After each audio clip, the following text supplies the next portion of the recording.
আসসালামু আলাইকুম ওয়া রাহমাতুল্লাহি ওয়া বারাকাতুহু। আলহামদুলিল্লাহ ওয়াসসালাতু ওয়াসসালামু আলা রাসূলিল্লাহ, আম্মা বাদ।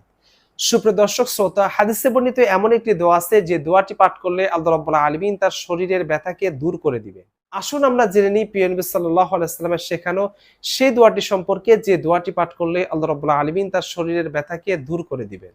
ইবনে মাজার ৩৫২২ নং হাদিসে হযরত উসমান বিন আবুল আস আস-সাকাফী রাদিয়াল্লাহু তাআলা আনহু থেকে বর্ণিত, তিনি বলেন, আমি প্রিয় নবী সাল্লাল্লাহু আলাইহি ওয়াসাল্লামের কাছে মারাত্মক ব্যথা নিয়ে উপস্থিত হলাম, যে ব্যথা আমাকে প্রায় অকেজো করে ফেলেছিল।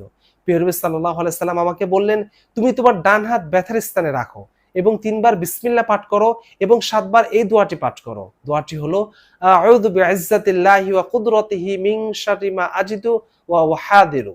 দোয়াটির অর্থ, আমি আল্লাহর নামে, আমি আল্লাহর অসীম সম্মান ও তার বিশাল ক্ষমতার উসিলায় আমার অনুভূত ব্যথার ক্ষতি থেকে আশ্রয় প্রার্থনা করি।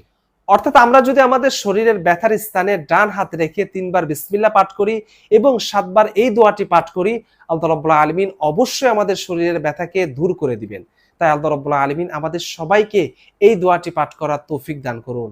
আমিন।